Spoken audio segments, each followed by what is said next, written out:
I just feel like I've been around the block, ripping up fantasy stock, working around the clock. Look at the view from the top. Researching rookies a lot? No, I just be listening to pods. Yeah, one in particular, I'm just a messenger. Let me just pass on the rock. Browning, brunning, pruning, pronouncing ain't what he's doing. What he's doing is not losing, but infusing you with new things. And there's Dennis the Bennett, yeah. The man is a menace, yeah. Building a dynasty, some of the finest things. Promise you, you won't regret it. Sly as a fox, cultured in pop. Give him his props. Here is a thought, here is a box, and you cannot compare them at all. So don't even try. Careful with the news, but when you use a take, I take up Tony Fire. I mean Dyer, because anyone else is a huge mistake. Whoa, fantasy round table, fantasy round table, yeah. Fantasy round table. Come take a look at the crown, baby. Hey, fantasy round table, fantasy round table, woo. Fantasy round table. Come take a look at the crown, baby. Go. Hello and welcome to another episode of the Fantasy Football Roundtable Podcast. It may be Thursday night, but we are coming to you live. There is a game on the television sets. If you are not watching on Prime, the Buccaneers just took a 17-14 lead. Both quarterbacks, Mayfield and Kirk Cousins, have thrown 2 touchdowns, so it is feeling good for fantasy. About I think there was 8 or 9 minutes left in the first half, so we will keep you updated as we go throughout tonight's show. But Dennis, it is fun to do a show while we're also watching a live game. What could go wrong? I'm sorry, what? Yeah. I think it's awesome. I wish football was on all the time, and because I love watching football. I love talking about football. And hopefully I've got a rebuild that I roster Baker Mayfield in. Hopefully I'll be able to finally trade him after this performance. 9 of 12, 120 and 2 touchdowns in the first half, first 20 minutes of the game. Maybe I can kind of get some action. I was able to offload J.K. Dobbins for a second-round pick last week in that rebuild. So actually, I've been uncharacteristically trading early in the season. I have a team where I went productive struggle, and I ended up with 4 2024 first-round picks and 4 2025 first-round picks, and drafted pretty well this year. I was able to move what right now projects as the 112. It's 4 weeks in, so it'll move around, I'm sure. But I moved the 112 and Josh Downs for Garrett Wilson. God damn, Kirk Cousins remembering Kyle Pitts is on his team. Who knew? I kind of like these red helmets. I love the red helmets, but I'm old. I remember when they were new. I wish they would. Tommy Nobis, Steve Bartkowski. Well, we have a lesser slate of Sunday games. There are 4 teams on a bye: the Tennessee Titans, the Detroit Lions, the Los Angeles Chargers, and the Philadelphia Eagles. So be sure to plan your lineups accordingly. It also looks like we have some marquee players that are trending toward out. But what else is new? It's like when you said that pick projects as 112. I'm like, now until he loses his 5 best players in the next 3 weeks, because that's how it's going. But we also have a London game, and that's the first one we'll preview: the 2-2 New York Jets at the 4-0 Minnesota Vikings. So actually a surprisingly frisky game for our first of 3 consecutive weeks in London. Dennis, only 4 yards on 10 carries for Breece Hall last week. Do you think he can bounce back in week 5? Well, as long as he avoids the bangers and mash, I don't think you need to be having that early in the morning. Well, maybe it'll only be early in the morning for us. It'll be afternoon for him, right? I actually think it's night for them, isn't it? Something like that. They're like 4 or 5 o'clock kickoffs. Something. I don't know. It's good. 9:30 in the morning here. I think it's like 8 hours difference, I think is what the difference is. Yeah. Oh, another Kyle Pitts reception. Racking them up. This is going to be like when back to Breece Hall. Describe the weather and scream squirrel every 10 minutes. Back to Breece Hall. So, you'd think they'd be able to get back on track, but, Nate Hackett, even with the touch balance last week, Breece still outsnapped Braylon Allen 51-27. So I believe those are percentages, not actual snap counts. So Hall is on the field, and he's getting most of the opportunities. Just Braylon Allen He just looks explosive. He's making good plays. Breece Hall is going to be just fine. I'm not overly worried about it. The Broncos give up the 11th fewest fantasy points to running back, but why do I have that one in there? Minnesota gives up the 3rd fewest fantasy points to running back. So it might be tough sledding, but because Hall works in the passing game and the running game, I think he'll have a serviceable game. I don't know. I figure RB 8 to 16, somewhere in that range. It's not what you drafted, but the way this season's going, I think he'll take it. Yeah, I still think Hall and Garrett Wilson and Rodgers are guys I'm playing. I have dropped them from where I was more bullish on them at the beginning. Minnesota's defense is pretty for real. But is their offense pretty for real? Sam Darnold has been hot to start the season, QB7 through 4 games, but I've seen a lot of people, including Matthew Berry, kind of out on him this week going against the Jets. I'm still firing him up. Are you? I am. We always want to revert back to the I'm seeing ghosts game, but Darnold has taken 10 sacks through 4 games, so it isn't like he's had a clean pocket all season long. The Jets get the 5th most sacks, so they've gotten 13 sacks on the year. Darnold is going to get some pressure. I think he knows he's going to get some pressure. O'Connell has turned in to be actually quite the quarterback whisperer, it seems. And quite the head coach. Yep. So I think you fire up Darnold, and there's, like any quarterback, there's going to be a game. I mean, hell, we're in 1 QB leagues right now. The argument can be made you sit Patrick Mahomes. So somebody legitimately put a question in one of my league chats: Baker Mayfield or Patrick Mahomes, and I said I have Mayfield ranked higher, and I don't regret that. I mean, he's already got 2 touchdowns in this game. You're welcome, America. I sat Kirk Cousins in a couple of spots for Sam Darnold, so make of that what you will. But I'm taking one for the team. I'm taking the Vikings in this one. Where was I? Yeah, I originally, when I did my early picks, I went Jets, but I switched to the Vikings. 1-3 Carolina Panthers at the 2-2 Chicago Bears. Dennis, Chuba Hubbard was not good the first 2 weeks, but no one on Carolina really was. He has been over 100 yards rushing in each of the last 2 weeks with Tony Dalton. Apparently, I was thinking about The Sopranos with Andy Dalton. Bears have had a pretty decent defense. How are you feeling about Chuba this week? Well, he's been RB5 the last 2 weeks, and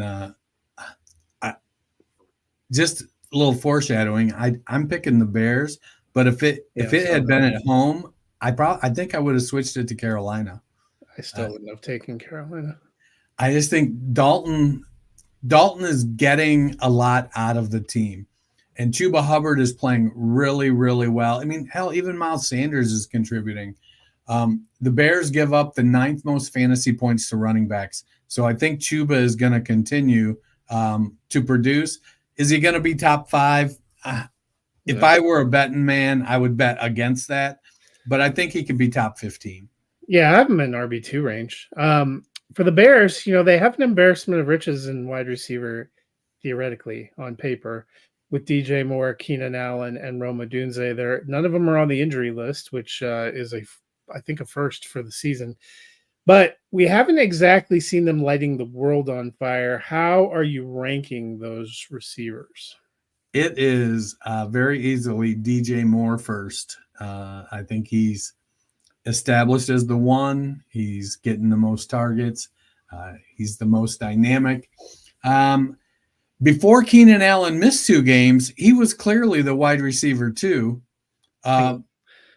London just took a headshot, so that's a bummer.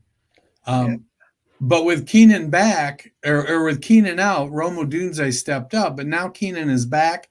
So I feel like that wide receiver 2 is going to be a little more variable. I think some weeks it's going to be Keenan, depending on what the defense does. Other weeks it might be Odunze. I would probably, I think I would expect about of who's going to be the number 2 receiver for the Bears in any given game, as long as everybody's healthy. I'm going to go 60-40 in favor of Keenan Allen, just because Rome Odunze is a rookie. He's learning. He's going to provide some good stuff, but Keenan is a bona fide stud, even if he is getting older. Yeah, I think Odunze, I feel, has a better chance of hitting a home run ball, but I think Keenan will have a safer floor. And I'm with you. DJ Moore is still the top for me. You said you were taking the Bears. I am also taking the Bears. The 2-2 Baltimore Ravens at the 1-3 Cincinnati Bengals. Dennis, we've talked about the woes for the Ravens at tight end, but Zay Flowers is not having the most spectacular season either. Where is he in your wide receiver rankings? He's the guy leading the team in targets. I think he's leading them in receptions as well. Wrong one. And yeah, he's got one more reception than Justice Hill, which is crazy. I mean, Hill and Henry have been the skill position players apparently to own or to roster from. I mean, they're a running team. What do you expect? Yeah. No, Zay is a good wide receiver. He's got 27 targets through 4 games. They're not. He had a big game, 10 targets week 1, but the last 3 games he's still been pretty productive in earning targets. They just haven't had a lot of. They haven't passed the ball. I mean, Derrick Henry ran for 200 yards last week. Justice Hill is racking up a bunch of receptions out of the backfield. None of the tight ends are doing anything since week 1. I think you play Zay Flowers as a upside flex. Yeah, that's what I was going to say. Maybe low end wide receiver 3, kind of that territory for me. How are you feeling about T. Higgins? He led the team in targets last week with 10, but he's not having the explosive plays like Chase or the touchdowns like Iosivas and the running backs.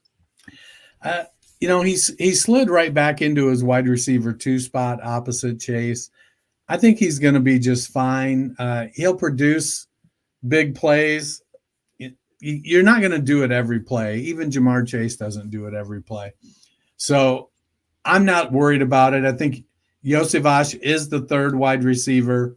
Jamar Chase will continue to do Jamar Chase things. And then now we've even got, Zach Moss and Chase Brown producing out of the backfield. So I like T. Higgins. I'm comfortable with him as a wide receiver 3. I still think he's working back a little bit too from getting injured. Sorry, I had to light a candle. My cat's not pleased. I came straight down here and left a treasure right outside the door of the office. So,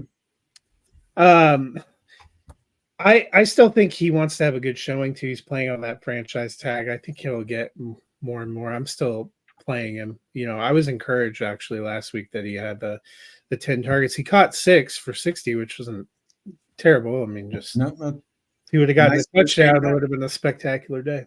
Right. I am taking the Bengals at home. I'm gonna ride the Ravens. I just think going into the year, the Bengals were a trendy worst to first pick. I just think they're Maybe just stumbling. Worst pick. Yeah, they're just stumbling this year. Well, on to what should be, the game of the weekend. The powerhouse 1-3 Miami Dolphins at the powerhouse 1-3 New England Patriots. Dennis, last week, Tyreek Hill, visibly upset, wandering the sidelines, has doubled down on being committed to the Dolphins, despite some rumblings out there that the Chiefs may try to reacquire him. Tyler Huntley getting another start. We know he can chuck it. Do you feel like potentially a big week for Tyreek is incoming? Tyreek has had at least 5 targets in each game. The biggest issue the last 3 games is there just hasn't been as much passing overall. So, Tyreek is news is basically saying we expect Tua back around week 8 or 9. Yep. So he's going to come back. And they'll get back in the groove. I do think Huntley gives them an okay chance. He's got another week of work. They'll get the things ironed out a little bit. I know that a lot of people were all like Mike McDaniels is the best thing since sliced bread when he first came, and then now he's like, oh, he's having some struggles. Well, we got Mike McDaniels is what, a 38-year-old coach that's on his first head coaching gig. I know, but their whole shtick was offense, and now they're the only offense in the entire NFL that hasn't played a single snap with the lead. I get that, but it takes some time as a coach to be able to build a team that can withstand key losses. And let's face it, Tua is a key loss. There's not a lot of teams that roster Joe Flacco. No. Miami, though, I will say, and this isn't really on the coach so much as the GM, given Tua's history and all that, I do think it is borderline criminally negligent that they never really invested in a backup quarterback. Oh, I agree. So they thought they solved it with Mike White, but I mean, everybody laughed about that, Mr. 50% completion rate. I don't know about that. Meanwhile, for the Patriots, Ramondre Stevenson theoretically should be their best skill position player, but he has had a fumble in each of the first 4 games, which is troubling. Their offense is not great and lost another lineman, which is troubling. But more troubling is their coach saying he's considering making a change to the offense. Not the change we all thought of going to Drake May instead of Jacoby Brissett, but maybe bringing in a banger in Antonio Gibson to start over Ramondre Stevenson. So how are you feeling about Ramondre these days? I don't know that anybody would classify Antonio Gibson as a banger. I mean, his whole shtick has been he's a great receiving back because he played wide receiver in college, and he can't see the holes, and that's why we have to play him out where he catches the ball. I think Ramondre, if he gets a token benching, is it going to send a message? He's a grown-ass man. Do you think he knows, hey, you shouldn't fumble the ball? I think he knows. They're playing against professionals, and it's, shit happens sometimes. It puts me in mind, you remember Chuck Muncie? No. He was a running back for the Chargers, and he fumbled a lot. But, man, he was super dynamic. Now, it turns out the fumbling was mostly related to cocaine. But he was a great pass-catching back. He was a big back. He ran well. He was very productive. But he fumbled a lot, and you just learn to live with it. It's almost like, the Mike Martz philosophy, you throw an interception. Hey, if you throw the ball, that many times, you're going to throw some interceptions. You got to keep moving. Ramondre is still the better running back. Gibson is going to provide some pop here and there. It's going to look flashy sometimes. If you give Gibson 25 carries, trust me, you're going back to Ramondre Stevenson with the quickness. I looked Muncie up. His last professional season was 1984. And even though I, have the bedtime and sleep habits of a 75-year-old, I was 3 years old when he last played it down. So that's the nicest anybody has called me old all day. Slightly. I mean, I understand why you would think based on my Tony Kornheiser-esque schedule, but I looked him up. I am taking, God help me, I'm taking the Dolphins. So am I. Next up, 1-3 Cleveland Browns at the 3-1 Washington Commanders.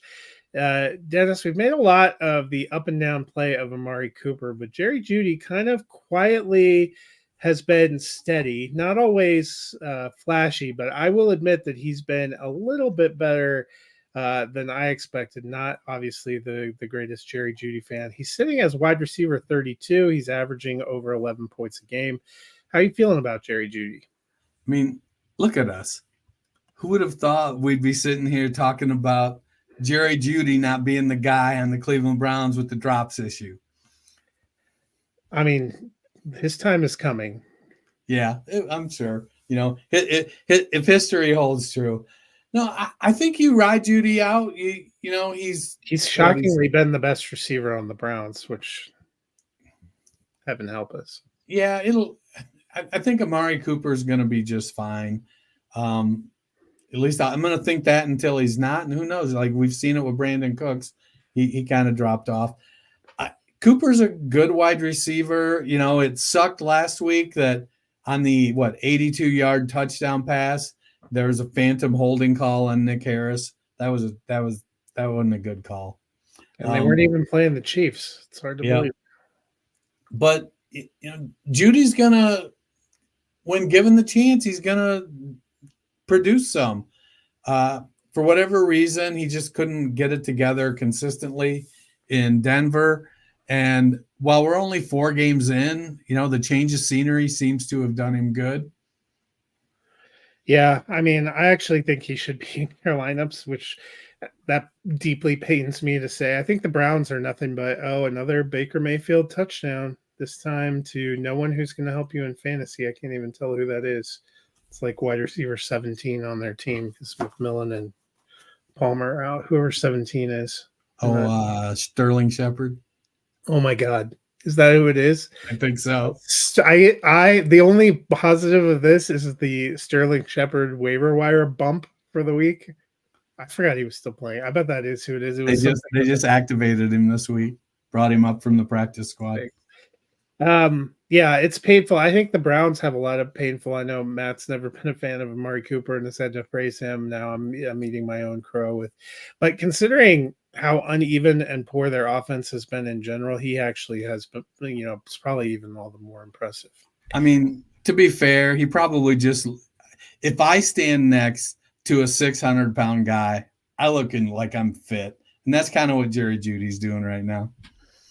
But I mean, he's been steady. His lowest output I just looked is 8.7 points. So that's you're right. It was Sterling Shepard. My God, ghost of Christmas past. For the Commanders, Zach Ertz sitting at tight end 9. Now we know that tight end has not been a spectacular position, and he's still only averaging 8 points a game through 4 weeks. But how are you feeling about Zach Ertz? I think you roll Zach Ertz out there. It's not often that we get a tight end that rolls into the league as a rookie and just takes over. And a lot of analysts were anointing Ben Sinnott as that. Ertz, he's late career Jason Witten. He's not running like he's 6 yards a catch, 8 yards a catch. He's going to get open in the zone. He isn't going to run away from anybody, but he's going to rack up some catches, 3-4 catches, 30, 40, 50 yards, the occasional touchdown. He's a floor guy at the tight end position. And right now, given the state of the tight end position, you kind of need that. Well, and the best tight end on the board is Dallas Goedert, and he's on a bye this week. So, I mean, to put it in perspective, Zach Ertz only has 0.3 fantasy points less than Dalton Kincaid so far this season. So, I mean, if you're starting Kincaid, probably starting Ertz too. I am taking the Commanders to go to 4-1. I switched from the Browns to the Commanders as well. Commanders and the Vikings have got to be the most pleasant surprise teams so far this season. Of those two teams, which one feels like a mirage?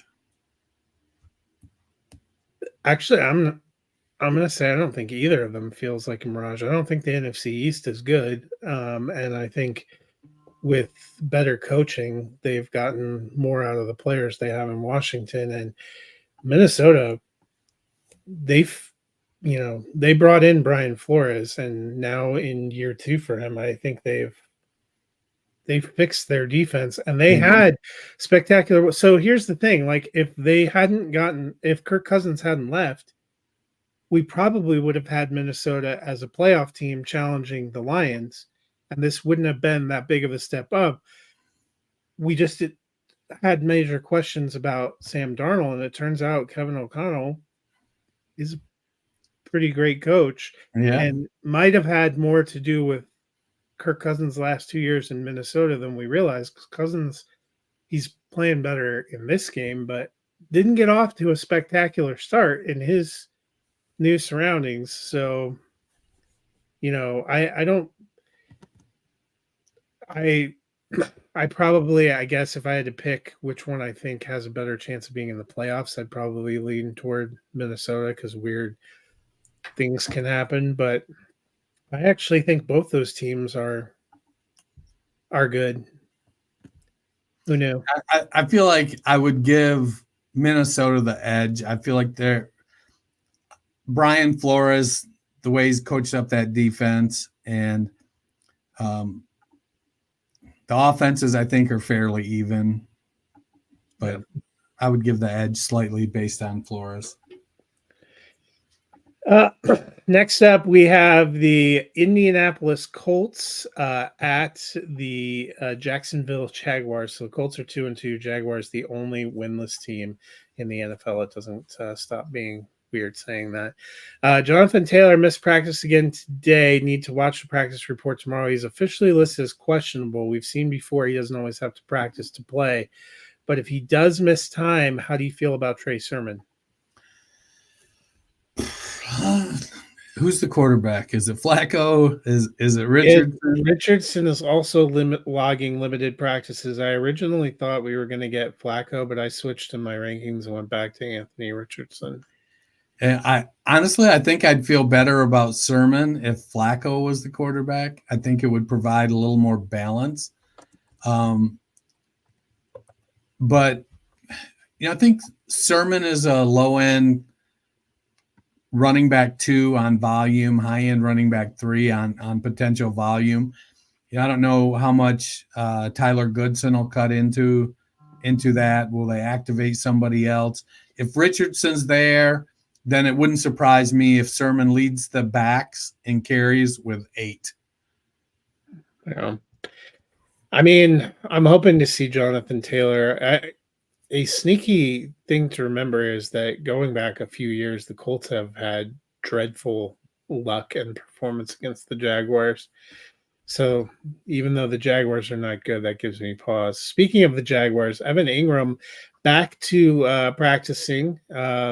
Looks like he has a chance to play. If he is a go on Sunday, are you putting him back in your fantasy lineup? If the Jaguars want to play him, I'm going to play him. I think they need him. It seems like he's the guy that holds that team together. And for whatever reasons, they're just not getting it done. Not that, I don't think Brenton Strange is a bad player, but for whatever reason, Trevor Lawrence has a connection with Evan Ingram there that just kind of settles things down for him. And if they're going to put him in the lineup, I'm going to put him in the lineup. I am taking the Jaguars to get off the schneid in this one. I had the Jags, but I'm switching to the Colts. I think the Jags. I think this may be Doug's last week. It's interesting. I had the Colts, but the Jaguars have had their number going back to when the Colts were actually a good playoff team, and then the Jaguars were not a very good team. So I went with the Jags at home, but that's another game. May not be spectacular to watch. The 3-1 Buffalo Bills at the 3-1 Houston Texans, a game that actually might be one of the better games of the week.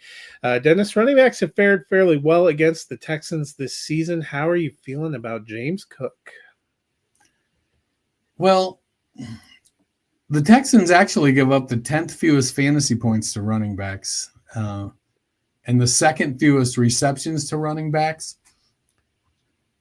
So it'll be interesting to see how James Cook works out. Now, I guess in their defense, they've played the Colts, the Bears, the Vikings, and the Jaguars. ETN has not been good this year. Aaron Jones has been good. Taylor's been pretty good. The Bears in week 2, they didn't know who or what they were doing with the running backs. DeAndre Swift wasn't playing well, so well, they haven't give up a ton of points. It's because some of it is because they haven't played teams with great running games. I think James Cook is going to do what James Cook does. He's going to have 6 or 7, 8 targets. He's going to carry the ball 10 or 12 times. He'll break off a couple runs. He'll probably give us 90 scrimmage yards, 4 or 5 receptions, and maybe a touchdown. He's definitely you're not gonna sit him, so he'll be in the RB2 range. For the for the Houston Texans, Stephon Diggs sitting as wide receiver 9 on the season has done pretty well. You have to feel like he's going to go off against his former team, don't you? Well, the Bills are pretty good against wide receivers, and it feels like they're going to want to. We always frame the revenge narrative as player versus old team. I mean, when does it become old team is like, you piece of crap, you force your way out of here. You were a punk to us. We're going to stomp you. I don't know. Not in week 5. Yeah. I mean, you would think the Texans would want to run, but Mixon and Pierce still aren't practicing, and I've seen Cam Akers. Yep. But the Texans, though, I agree. But is it going to be Diggs, or is it going to be Nico Collins? Is it going to be Dalton Schultz? I think it's not going to be Dalton Schultz, but it probably will be Diggs and Nico Collins. Tank Dell is highly questionable too. He's not been able to practice. Diggs is the one. Revenge game. You know how much if that happens, you know how many people are going to come after you on social media for willing that into existence. I am taking the Texans in this one. I'm taking the Bills. Next up, the 2-2 Las Vegas Raiders at the 2-2 Denver Broncos. Devontae Adams not supposed to be in line to play. How are you feeling about Trey Tucker? He is wide receiver 33 on the season, but 22.6 in week 3, 15.4 last week. Really been stepping it up of late. Yep. When he's getting the opportunity, he's starting to produce. I questioned when the Raiders drafted him. Seemed like they were spending a high draft pick on a kick returner. But over the last couple seasons he's been in the NFL, he's growing into a wide receiver. He's a deep threat. And as long as Adams is out, he provides something that Adams nor Jacoby Myers really did, and that was a deep threat. But he's showing that he's not a one-trick pony, and he's catching the shorter stuff too, the crossing stuff. I think he pairs well. And then they got another cat, DJ Turner, who's stepping up as well. So with Brock Bowers, Jacoby Myers, Turner, and Tucker, I don't know that I'm starting Turner at this point, but I think Tucker is flex worthy. You're muted. I like Tucker. I just don't think this week is a great matchup, but I am interested. He's probably not. Is he going to have Surtain on him? I don't think they'll have Surtain shadow anyone, but it doesn't really matter because Riley Moss suffocated people last week too, and Jaquan McMillan had Garrett Wilson coming out of the slot almost exclusively last week, and they haven't been using Surtain to shadow necessarily, which has been shocking. And I would be more concerned. The Raiders line isn't very good, and Denver's pass rush they caved the Jets in the week before. So could be a little bit of a rough one for Gardner. Javonte Williams kind of got going a little bit last week, starting to look a little bit better. How are you feeling about him this week? I want to believe. I do. I want to believe in him. I want to believe in Cortland Sutton. Like, just give me those two pieces. But, man, it's hard to trust Broncos players, man. It's not the players that's hard to trust. It's the coach. But I am taking the Broncos this week. So am I. I moved Javonte back into low-end running back too, but that's more about the state of the position and the buys than anything else. Next up, the 1-3 Arizona Cardinals at the 2-2 San Francisco 49ers. Trey McBride's starting to work his way back in there. Looks like he has a somewhat decent chance to return. Are you starting him if he's back in the lineup? He's the number 2 receiving option for the Arizona Cardinals. And while, Kyler Murray isn't going to throw for 6,000 yards, he's going to get the ball to Marvin Harrison and Trey McBride. So can he even throw for 4,000 yards? That's all we're looking for right now. If McBride is in the lineup, he was tight end 4 through the first 3 games. If he's in the lineup, he's in my lineup. Meanwhile, on the flip side, we have seen running backs run through the Cardinals. James Cook had a pretty good week 1. Kyron Williams had a pretty outstanding week. Last week it was Brian Robinson. So good week for Jordan Mason. Yeah, I think it's going to be more of the same. Just he's going to pour it on. He had 24 for 105 or something last week, so he just. I think it's just going to keep going. They're not giving the ball to Guerrero. They're not splitting it up. Jordan Mason has went in and basically, he's doing what James Conner did when Le'Veon Bell held out. He just now, granted, Christian ain't holding out. He's just got 2 bad Achilles. I know. I'm starting to get worried we're not going to see him this year. Well, every couple of years, every 3 or 4 years, McCaffrey misses 2 years. So great. I'm taking the 49ers this one. So am I. Next up, the 2-2 Green Bay Packers at the 1-3 Los Angeles Rams. Dennis, which Packer receiver do you like with Christian Watson doubtful for this week? So in order, I would rank them Jaden Reed, Dontavian Wicks, Romeo Doubs, Bo Melton. Reed is wide receiver 4 on the season. He's getting some he's playing the Debo role. He gets some carries on the ground. He gets some short area. He gets a little bit of down the field stuff. For whatever reason, it's almost. Do you think Dontavian Wicks has a Christian Watson voodoo doll?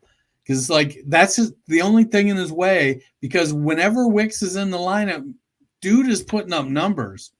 But for some reason, whether it's draft capital or this perceived athletic profile that Christian Watson has, whatnot, when Watson's healthy, they just push Wicks to the side. Man, Wicks goes out there and he just puts up numbers when his number is called. And so I love Dontavian Wicks. I think, honestly, I was on Christian Watson. I felt like this would be the year that this was going to be his healthy year. And while this injury is not his hamstrings, it's just something else. And coming back from a knee injury, what do? You favor one leg a little bit, which means when he comes back, he's going to hurt his hamstring. So just leave Dontavian Wicks in the lineup, Packers, and go try to beat the Lions. But Dobbs is wide receiver 62. He's been a little bit disappointing. Yeah, Christian Watson only 0.3 points more this season than little Jordan Humphrey. So there's that for you. Big breakout. Just a little more points than little Jordan Humphrey. Yep. Tight end, we've mentioned, has been a little bit of a rough position. Colby Parkinson not lighting the world on fire, but he is getting targets. How are you feeling about him? Meh. I mean, the best thing he's got going for him is that there's 4 teams on a bye. I mean, he's tight end 21 or tight end 19. Yeah. So, I mean, you got to play somebody at the position. And if you're trying to avoid a 0, he's as good as anybody at that. So, but he's not likely to give you 15 points. No. I am taking the Packers. I'm going to stick with the Rams on this one. Next up, the 1-3 New York Giants at the 3-1 Seattle Seahawks. Dennis, they have now said that Malik Neighbors is unlikely to play. Does that make you more interested in Wan'Dale Robinson? So here's the thing with Robinson. If he's still almost unplayable in a non-PPR. Like, dude's averaging 7.5 yards per reception. So he's going to get a bunch of short area targets. You can flex him. That's really what he's worth. Seattle's 13th in fantasy points versus running backs, so they're kind of in the middle of the pack there. Darius Slayton will be the guy that steps into the Malik Neighbors role, and maybe Bellinger steps up a little bit. If Singletary plays, then I think they're going to try to play conservative and keep the ball away from Seattle because Seattle has explosive players on their side. But Wandale's he's a flex guy. Play him as such. So no practice for Neighbors, no practice for Singletary. I guess Wandale's picked up too, but he did practice. He's supposed to play. Just when the Giants start getting some things going in fantasy, it just, it all falls apart so quickly. For the Steelers, or for the Seahawks, excuse me, the Giants' defense has not been great. And we saw their passing game really take off against Detroit on Monday night. Do you think it could be another good game to fire up your Seahawks receivers? I mean, the Giants' defense is very middle of the pack. They're not awful, but they're not great. They're not going to get a bunch of turnovers. DK Metcalf's going to, he overpowers players because he's just so big and fast. JSN is very smooth route runner. He'll produce some. I would expect, I'm in order, I would be playing them DK, JSN, and Lockett. And then watch Ken Walker do Ken Walker stuff. By that, bounce 3-yard gains outside for a 1-yard loss until he breaks one off. I mentioned the Giants' offensive woes. Brian Burns, Adoree Jackson, and Drew Phillips, the last two of which are cornerbacks, are also on the injury report with respectively a groin and 2 calf injuries. So not what you want to see if you're a Giants fan, but probably what you really want to see if you have one of those Seahawk receivers. I am taking the Seahawks at home. So am I. Sunday Night Football has the 2-2 Dallas Cowboys at the 3-1 Pittsburgh Steelers. Dennis CeeDee Lamb is there, and he's been great, but Brandon Cooks with surgery will miss this week. What are we doing with receivers outside of Lamb? Are you just staying away? No, I think you can play Jalen Tolbert as a flex. He's actually been the wide receiver too on the Cowboys. Been more productive than Brandon Cooks. There's certainly downside with him. They've got a couple young options as well, and Jalen Brooks and Ryan Flournoy. That it's one of those let's see what you got, kid kind of attacks.